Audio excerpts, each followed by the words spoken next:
got 4 people as participants, or I should say attendees, and so that's wonderful. My name is Brent Dodrill, and I've been asked to just kind of moderate this listening session. I really appreciate the city taking the effort to get as much input as they can after pretty significant event in our city. And so I guess technically this is called an after action review. And I'll explain a little bit more about the focus. So anyway, I am privileged to be a part of this, and always look forward to opportunities to participate. So as you can see, there's 4 screens and a number of people that are just names on the screen right now as attendees, but Denise Carey, our city manager, is here, and Melanie Wagner, our assistant city manager, and then Sadie Main, city recorder, and then city councilor Jerry Tenbush is also one of the attendees tonight. So I just want to really try to make clear the purpose, so we all are headed in the same direction.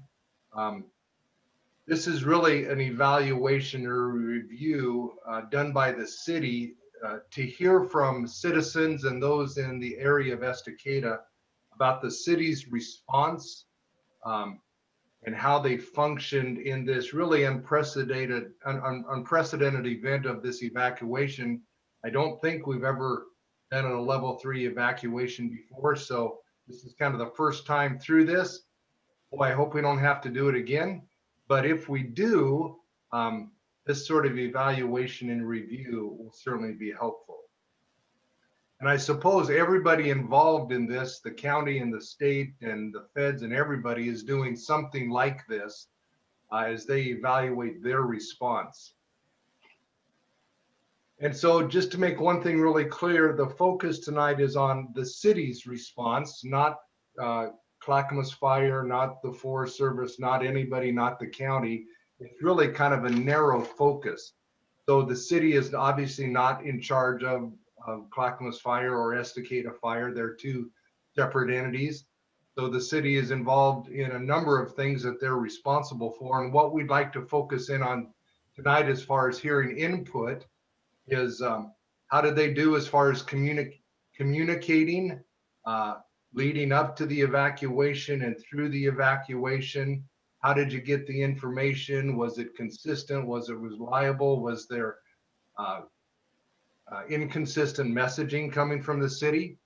Then police services, that is actually does fall within the city as well. Did you feel safe during this time, or the things you think the police could have done differently to help in the evacuation and on the return as well? And then as you came back after the evacuation, again, was the communication clear when you could come back? Were you able to get assistance when you got back into the city that you needed? Were you aware of where the resources were, that sort of thing? And then the other area that is, again, is critical is if you have a business in town, on the other side of this, and even in the process, did you feel like the city was helpful in that process of not just for you personally, but also the business part of what you're involved with? So those are the areas we'd love to have you speak to. And this Zoom meeting is being recorded. And of course, there's going to be taking notes and minutes of this so they can capture everything that's being said. So the process we're going to be going through is if you would like to share on some of those areas, you just need to use the kind of raise the hand feature on Zoom, and you're probably all familiar with that. And once that goes up, Sadie will bring you into a participant, and you can speak, and you either can show yourself on the video or not. And we're really asking you to be concise, and it's not going to be a hard line, but trying to keep everybody within about 3 minutes so that we make sure everybody has plenty of time to share. And so that is the goal. That is the process. You can see the 3-minute timer up there. And I think Melanie actually has a sign when there's a minute left she's going to put up. Just there you go, 1 minute remaining. How about that? So anyway, we hope that's not too constraining for anybody. So we are going to go ahead and open it up. I'm looking at the attendees. I see a number of people. So who would like to be first in sharing? You just need to click on that hand feature and then we'll get you in there. And hopefully you're not all here to listen. Otherwise, it's a real short meeting. Well, then maybe that's not a bad thing either. I don't know. So who would like And so for those people that are out there, and since we don't have any hands yet, the council and all the agencies will have their session on November 16th. Is that right, Melanie? The 16th? Yes. Yeah, we're planning for the 16th. I need to finish up the details tomorrow to make sure I'm getting that out. And that's at 6 o'clock? 6 to 7:30 is the plan. So if you were hoping to hear from the agencies, that will be then.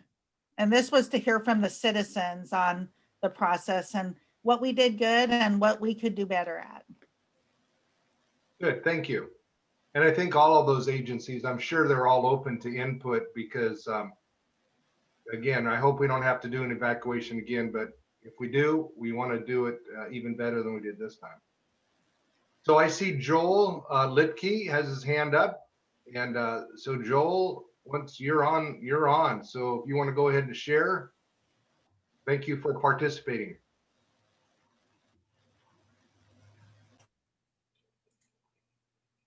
Can you guys hear me? Okay. So actually, I just wanted to ask the question and see if the city can answer this real quick so we can get it on record. What was the, as from the day that we went level 3 evacuation, what was the kind of steps from when the first time someone was notified from official capacity from somebody official to when the notification was put out to the rest of the city? I'd like to see if you could explain from when the notification was received to when it was put out and the process and the steps taken on that. Who was involved, who was notified, notified who, where it came from, kind of all the steps along the way.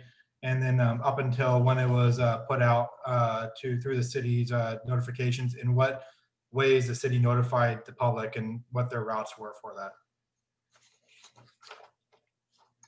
Yeah, so again, yeah, they'll look into that. And Joel, since you asked the question, I think both Denise and Melanie know who you are. They can probably just get back to you directly with an answer on, if I'm understanding your question is, when did they understand it was level 3 evacuation?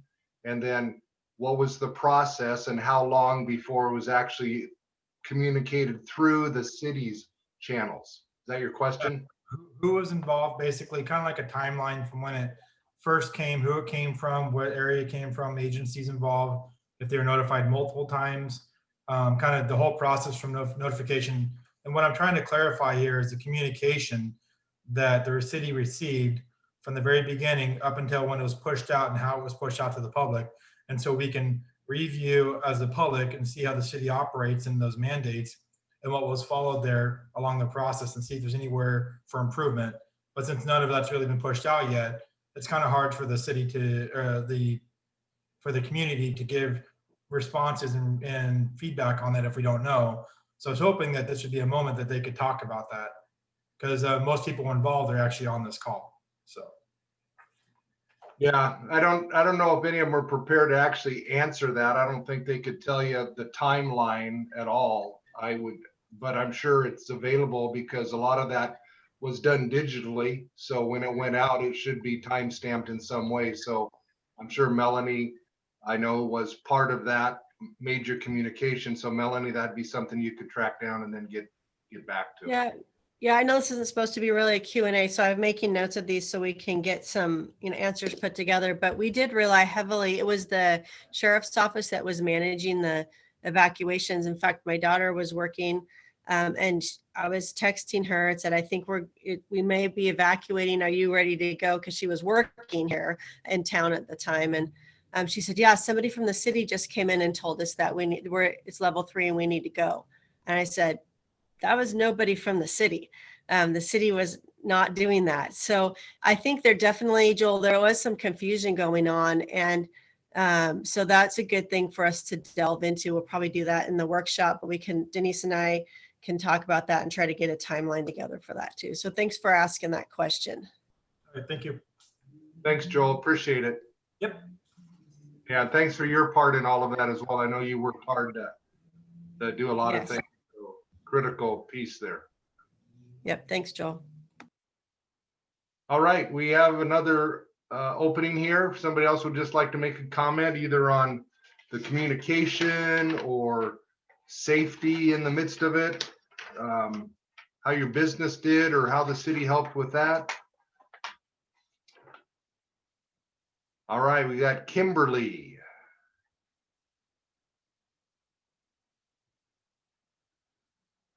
Hey, Kimberly, thanks for participating. What can you share with us? Hi, I hope I'm speaking in the right spot, no longer being a counselor. I know I'm in the kind of in a weird space. I had a couple of questions and I'm going to try to keep to my 3 minutes. One, I wanted to piggyback off of what Joel was saying on, it seemed like the level 3 evacuation information was not coming from formal channels. So what formal channels were set up, and you know, who was tapped to do what were their responsibilities, what were the resources the city pulled in to help with that. And I mean, I'm just going to throw a bunch of questions and you can answer them later. And then also, is the city set up to kind of expand and contract when these kind of emergencies do happen? And what does that process look like? And how can that be built into a better emergency plan? Jumping over to a totally different topic, super appreciative for all of the work that the Community Watch did in getting that relief center set up and pooling all those resources. My question would be, how was the city connected to that? And if there wasn't a huge connection to the city, why not? And what kind of city oversight was there for the relief center, or helping those folks out or getting the word out or moving things around? It would be interesting to see a deep dive into the timeline for the relief center and why it was so reliant on the community to move it forward. And the city didn't have a heavier hand there.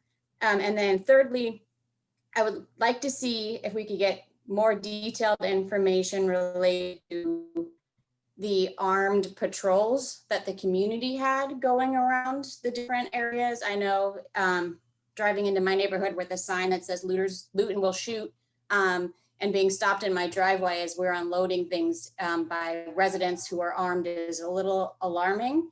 And I know they had the best of intentions, but I also heard several ways that went terribly, terribly wrong and folks were shot at or accosted. And so information into that and what the police's response was to that would be very helpful.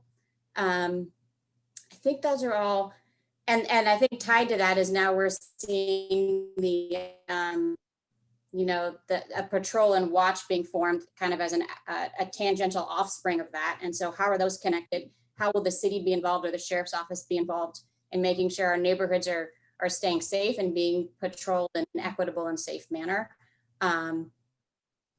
So I think those are all mine for now, but I'll be around later as well. Thank you, Kimberly. Those questions are very clear. So I think those will be easily answered because they were clear questions. And of course, one of those related to the Community Watch, Joel will have to be tied in there to find out even the timeline that they put that together. And yeah, so good questions. Looking forward to having the response there. Nicole, looks like you have your hand up.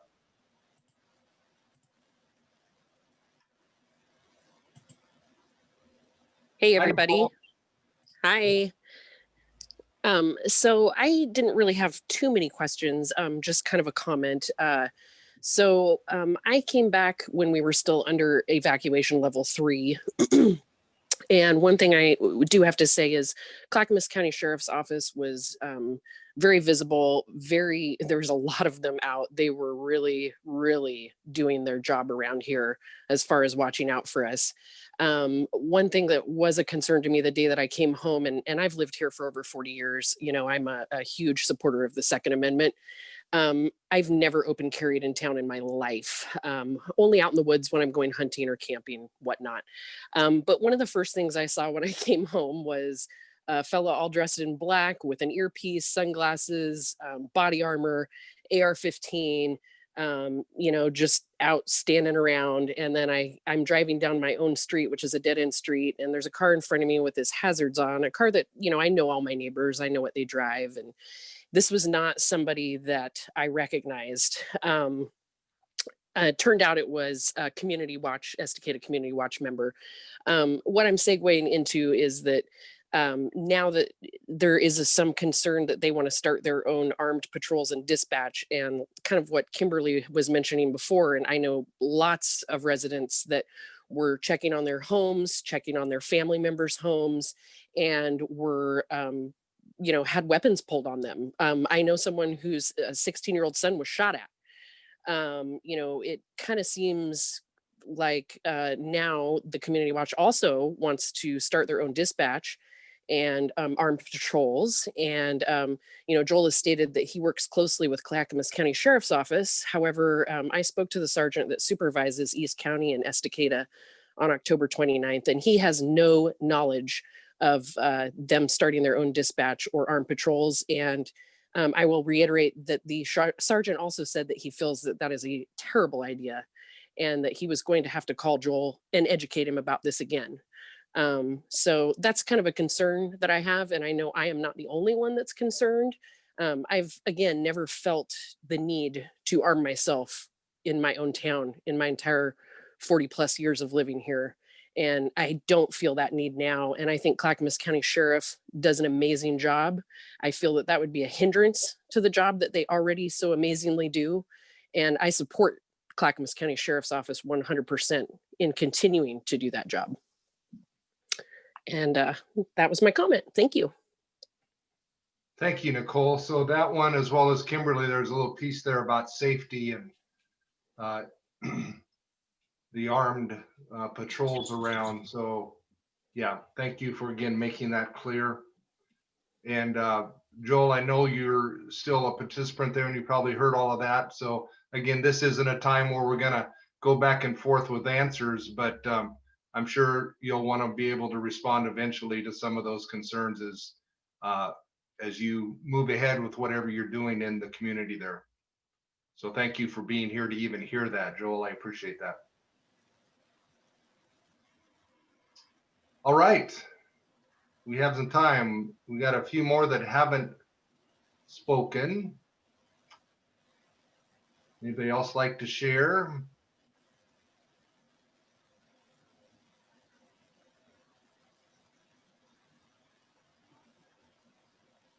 Looks like Jerry would like to be brought up. Counselor Tenbush, and I know he had somebody that shared some things with him. So thank you, Counselor, for being present. You are on. There Sorry, had to get set and unmuted. And now I got to pull up my email. Okay, so since I wasn't gonna bring it up, but since the conversation went that way, another question about the armed patrols. So from an anonymous citizen of Estacada, sorry, Denise, she wanted to remain anonymous. Says, this is an email to Sarah McClurg of Clackamas County Sheriff's Department. It says, I wanted to inquire about the group Estacada Community Watch led by Joel Lidke, and if they have coordinated the Sheriff's Office in an attempt to start an official community watch. They are currently recruiting for dispatch and patrols in the group, and am concerned that this is something that is allowed, supported by the Sheriff's Office. Thank you in advance for any information or resources that you can help with. And then Sarah's response was, armed patrols have never been a strategy endorsed by the National Neighborhood Watch Association. We are not partnering with the group, nor do we support or condone armed patrols. But since there are no laws against what they are doing, we cannot allow or disallow them to do it. I have agreed to help out the Estacada Community Watch Group on sanctioned neighborhood watch policies, but nothing beyond that. Officer Sarah McClurg, Clackamas County Sheriff. So basically it was just a statement, just a correspondence between a concerned citizen and Sarah McClurg from Clackamas County Sheriff's Department. So that's all I had. I just wanted to share that statement since the conversation went that direction. Thank you, guys. Thank you, Jerry. Yeah, so that would have been the third participant that kind of moved in that direction. So certainly something the city can follow up on as far as what their, yeah, I guess that's the fuzzy part, what their connection with the community watch would be and how they function and all that. So, yeah. All right, I think we have a few more people that are attendees. I don't know if any of them would like to share. If you're new with us, just tuned in, it's just a chance to comment on the city's participation or response to the evacuation, how they functioned. This is not about the fire district. It's not even about Clackamas County sheriffs. They're all doing their own after action review. So if you have some comments concerning the city, here's a chance. It's all being recorded so they can follow up either directly to you or just in a general response as well. So any other comments? I've got Nicole again. Okay. Was And I think I was supposed to actually ask people to share their name and address. I think I was supposed to do that, but I'm looking at most of the people on the list. I know who they are. I don't know if the city does. So, okay, we'll go back to Nicole because we don't have anybody else excited to get in there. Okay. Hey. Hi, Nicole again. My name is Nicole Gardner Austin. I'm at 287 Northwest Cary Street for those that aren't familiar. I actually just had one more question.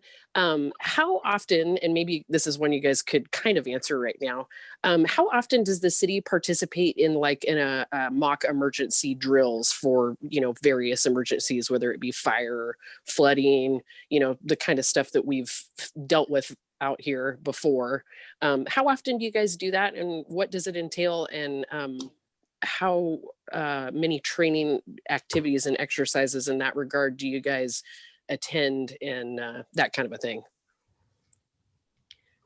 Denise, did you want to speak to that, or can I go ahead? Okay. All right. Thank you for that question, Nicole. Yeah, we typically, this has been a very atypical year. It seems like it's been a drill all year long. But typically it's once a year. We partner very strongly with Clackamas County Disaster Management because knowing that we are a small, even though the Estacada area is fairly large, the city itself is rather small. Our staff is small, population is relatively small.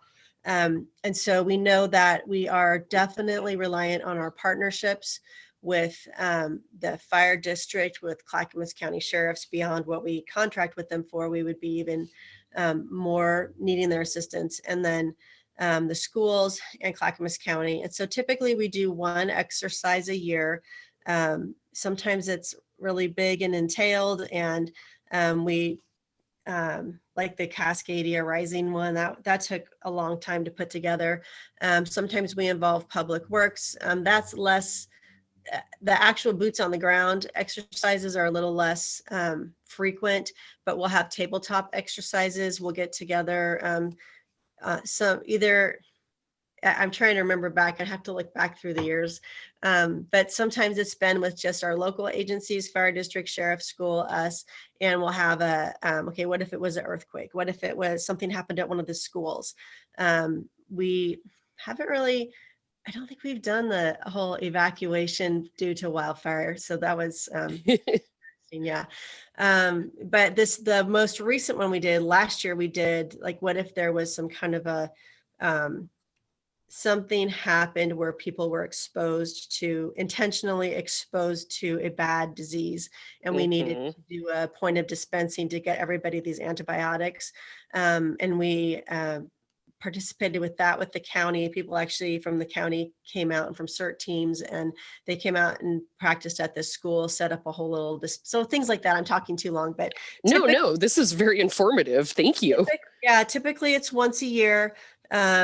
and it's kind of usually happens in the springtime. But again, this year's been a little odd. So, and Yes. yeah, it's usually, we kind of follow the lead of the county because they do so well at what they do. And so if I can kind of track along with them and then bring that out here, that has been it seems every time I think, why are we doing this again? What are we going to talk about? But every single time, new things come up that, it's like, well, I'm glad we talked about that. And so everything kind of keeps moving forward in that regard. So thanks for asking. No, thank you. That was a great informative answer. I appreciate it. Thanks, Melanie. Mm-hmm. All right, thank you. Okay. Joel, Joel, I see you have your hand up again. And before we get you up there, I just want to tell you, it's not necessary for you to respond to questions about community walks. This isn't really the format for that. So I don't want you to feel like you're on the spot here. And I don't want this conversation to go more all about community watch because it's really about the city's response. So with that in mind, if you want to make a couple more comments, go ahead, but don't feel like you need to somehow defend everything you're doing because it's not the format for that. Does that make sense? Yeah, yes, it has nothing to do with that at all. So I actually respect what this is for, and I'll focus on the things we're here for. The things we're here for, I want to talk about also was after looking at the timeline that Denise sent me for the public works water issue, I did notice that the fault there that we could look at there for improvement should a disaster happen again with power issues was it said in there from the public works director that every time that the power blinks or if that's a shift to like a generator, that the water system has to be reset. So the fix would be to put something in between the actual water pumps and the power, which would be what they call a UPS or an uninterrupted power supply, used commonly in data centers and things. And what that would do is it allows all the power to come in through, whether it's through a generator or the general power, to pass through the batteries and then into the water system. So should we have a power blink or should we have a issue which a generator has to come on, we don't have to physically have to send a public works employee out there to reset the pumps in the water. And that's the type of thing that would actually probably would have helped a lot during this disaster, because that would have allowed for the pumps to continually running and not be down for hours at a time when we needed the water to be running consistently for like a fire. So it's something for the city to look into as a fix for the upcoming water, potential issue if we have another fire or something, would be to put a very large UPS in there that could do the job. The second thing was something that came out of our AAR that we're still working the report together, was a lot of people were requesting some sort of citywide emergency alert system for people that don't have Facebook, should the cell towers go down or the internet go out, that they could reach out and put up some sort of emergency siren in town to let all the people know, hey, there's an emergency going on. If X amount of I know I got a minute left, Melanie, so thank you.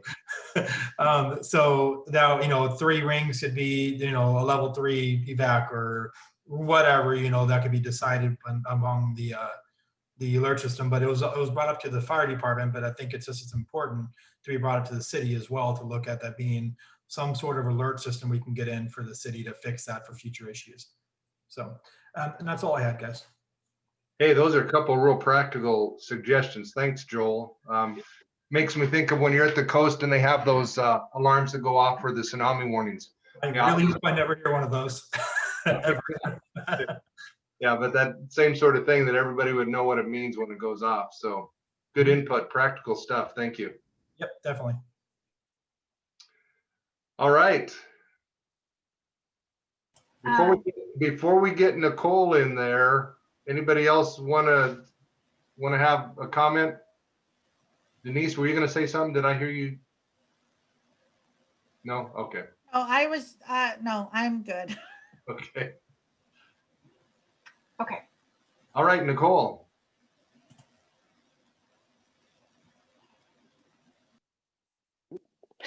Okay, so Hi again, Nicole here. So I actually just want to touch on the last thing Joel mentioned, which was a concern that I had also with the citywide emergency notification. I think that's a great idea and something that would be awesome if we could talk more about that and implement something like that. Hopefully not as scary sounding as a tsunami siren, but something to that effect for, again, people that don't have Facebook or maybe aren't on the internet, or if the internet goes down, we need some way to be able to communicate with everybody in an emergency. So I'm glad he brought that up. So the other thing that I was wondering about, and this is just kind of because it is a little bit to do with what I do for work. How often do city public works flow the fire hydrants in town? I know we have some fire hydrants around that are pretty elderly, in my neighborhood especially, and something that bigger cities do quite often. They flow hydrants, they calculate flow rates, and make sure all the hydrants are in good working order. So just wondering, as far as our city goes, how often that takes place, if that's something we need to do more. Yeah, so that was my question. So I don't know exact answers to this, Nicole, so I'll ask them, but I do know we budget for it annually. And we work with the fire department, and every hydrant is checked annually for all those things, that it's working properly and all that. And we Okay, have changed out a few in the last few years of fire hydrants. So, but I'll get exact information for you, but it is being done. awesome, good, because I do that. That's part of what I do for a living, is do annuals on fire hydrants. So something I've always wondered about. Hey, so Denise, just to clarify on that, obviously the fire district would do the testing of it, but it's the city's responsibility to have the hydrants installed. Is that correct? Yes, the city puts them in. And we also, our guys, I don't know how often, but they have a routine where they go and blow out the lines too by using the fire hydrants. So that they get a lot of look at, but I will figure all that out. But yes, we do put the new ones in. Yeah. I just remember sometimes on my time on city council the question would come up, so where's all the water going? Well, then I remember there was always a connection to, well, we test all these hydrants, and that's many, many gallons of water to do that, but certainly Mhm. well worth it to make sure they're working well. So thank you, Nicole. Yeah, thank you.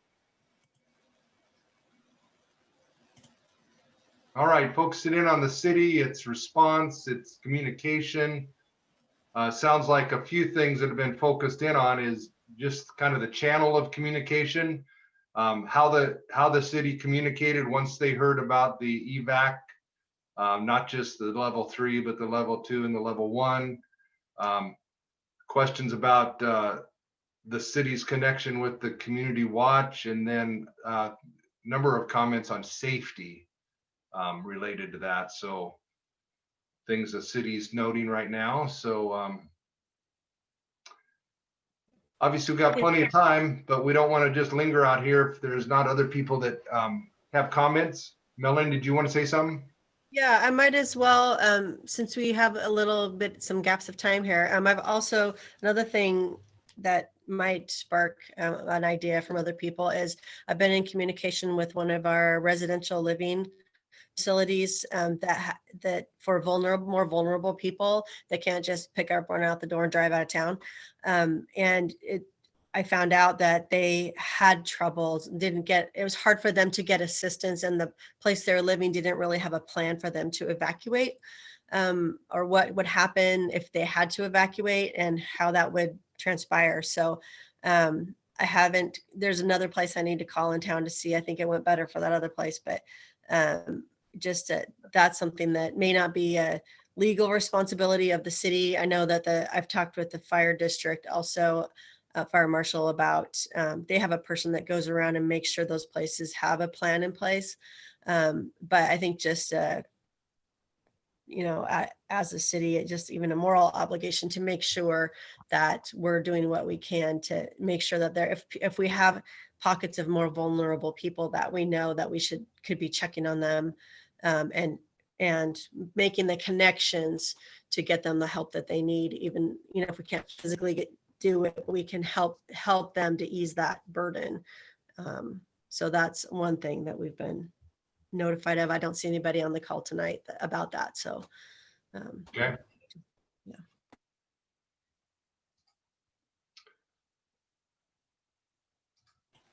Anybody else like to comment?